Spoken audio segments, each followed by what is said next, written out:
Hello Year 8. For today's lesson we're going to be doing a line drawing of a Day of the Dead skull, which is going to be used in preparation for some collage work that we're going to do later on. For the lesson you will need, and you'll find this in your pack, a sheet of cartridge paper. You'll need your example skulls, which should also be in your pack, a rubber, spare pencil that we're going to use for measuring proportion, and your pencil that you're going to use for drawing.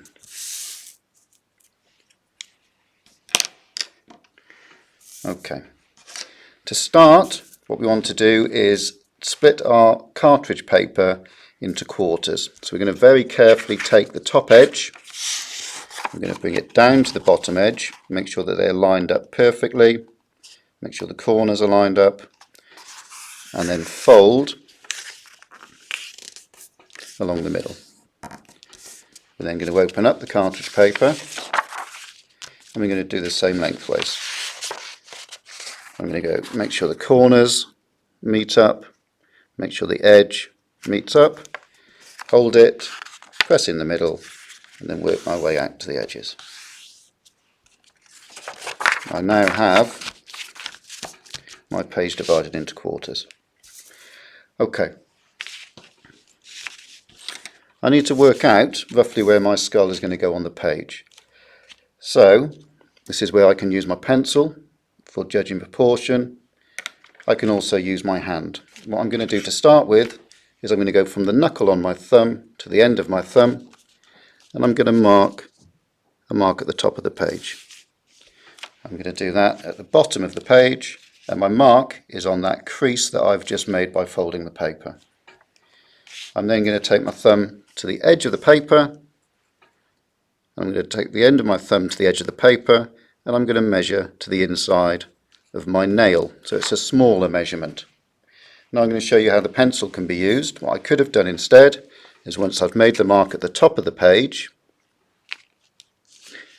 I can take my pencil and get the end of the pencil lined up with that mark, put my thumb at the centre of the paper, and then slide my pencil down so that the end of the pencil is in the centre of the paper, and my thumb can make the point for my next mark. Okay, I can do the same this way. So I put the end of the pencil where my mark is, and I put my thumbnail at the centre of the paper. If I then slide across, I can put the end of the pencil in the central mark and use my thumbnail to put a mark on that side. So at the moment I should have 4 marks on my page. I've got one here, one this side, and one at the bottom. Okay. I'm now going to use those marks to help me do a rough shape to start with for my skull. So I'm going to go from this side here, and just using the natural arc that's created when my hand moves, I'm going to create a curve. So I'm going to come up like this, and then let my hand curve round and meet up with the mark in the middle.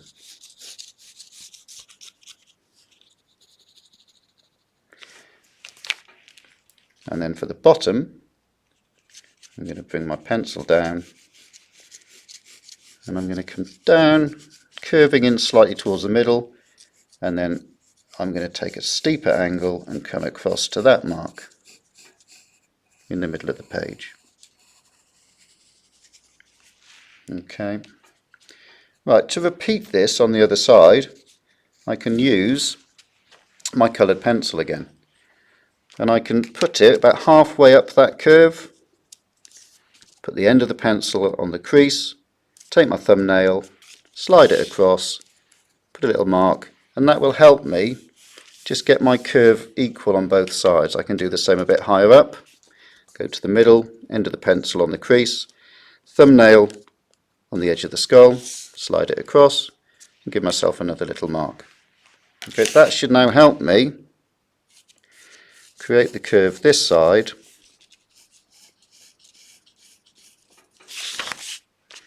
That should then correspond to the curve on the other side. Okay, so that's the top curve done on my skull. And I could do the same down here, particularly where the angle changes. So if I go to where the angle changes, put one end of the pencil in the crease in the middle and my thumb at the edge of the skull, slide across my thumb to the middle and the edge of the pencil here. So I can now try and copy the angle that I had on that side and bring that up to the middle. Okay, so I've got a general outline at the moment for a head or a skull. What I need to do is refine that outline and make it look more like one of the skulls that I've got in my example sheet. So I notice that they've got cheekbones on all of them that protrude or stick out on the sides of the skull. So I'm going to put those in, and those in general, if I have a look, they're about halfway down the skull. So I can judge where they're going to go on my drawing because I've got a halfway line already creased on my paper. So I'm going to use that halfway mark and I'm going to add the cheekbone. If I come across like this, I can see where the bottom of the cheekbone is, and I can copy that shape on the other side of the skull.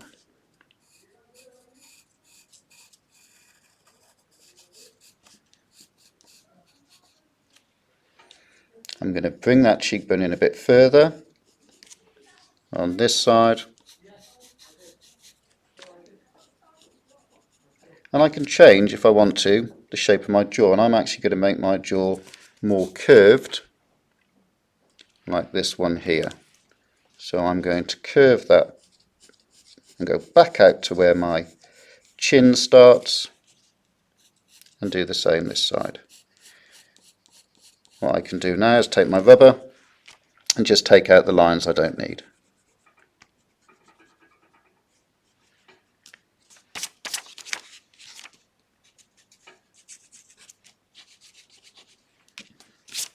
Okay, so I've got my outline for my skull. Next thing I'm going to do is start to look at where I'm going to add the features.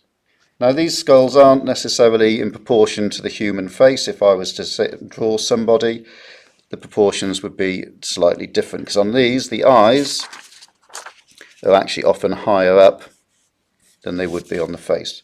So what I'm going to do is start with my nose, and I'm going to go to my cross in the middle where the folds meet each other.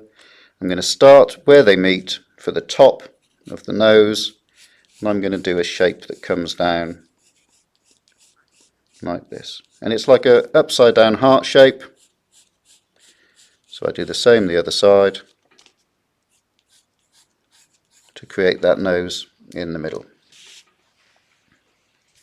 What I can do is repeat that shape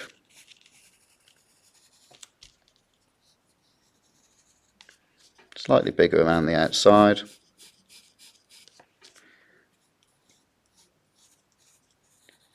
Just to give the nose a bit more presence and make it a bit more interesting. Now I'm going to mark out where my eyes go. Now the eyes on these skulls are very large sockets. So I'm going to mark out first the width of an eye.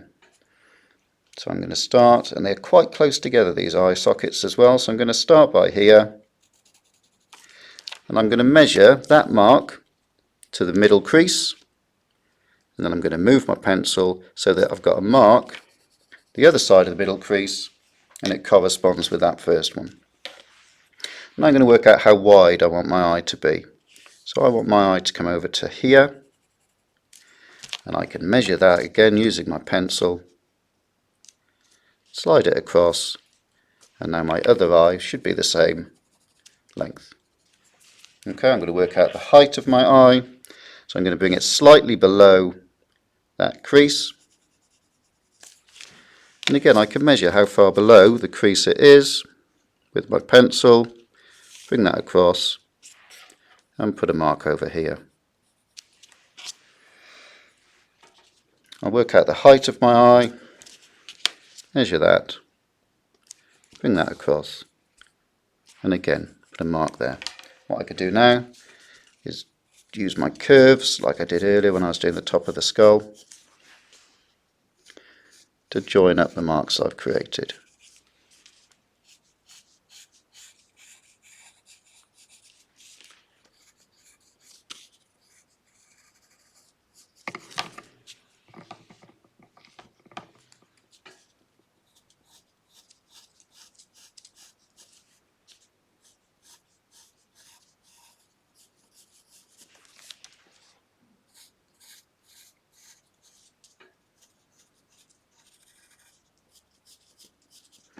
Okay, so I've got an outline for my eyes.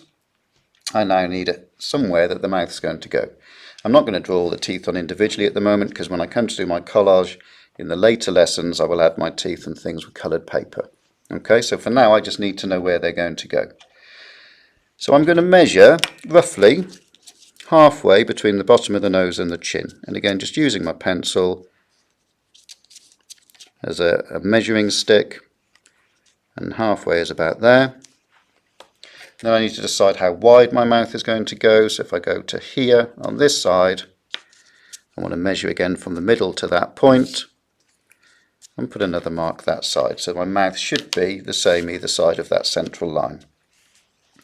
I'm going to draw a line joining up those dots or those marks. And then I need a top set of teeth, and they'll get bigger in the middle. And I'll need a bottom set of teeth. And again, I'm just marking an outline for where my teeth will eventually go. Right, so now I have my basic skull laid out. I know where the features are going to go, but I need some decoration. So if we go back to looking at the one I show you at the start of the lesson, we need to start adding decoration like that into this skull. Now some of you might have got as far as doing this skull today, and that's fine, we'll take it from here next week. But for most of you, you should have time still now within your lesson to start adding some decoration onto here. I'm going to look at this little skull at the top because I like the flower at the top, and I'm going to start by marking a curve up here. Now again, if I wanted to be really particular, I could measure from the middle to where I started that curve, slide across, and put a mark that side, and I can get my curve the same both sides. Right, my petals need to be marked on next, and these overlap. So you can see I'm not drawing a full petal on, I'm drawing part of a petal, and then the next one goes into the middle.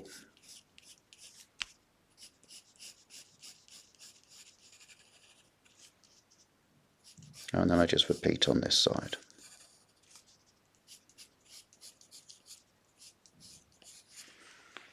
The flower image on the small skull then has an outside layer around it, so I'm going to add that again just as an outline around the image I have.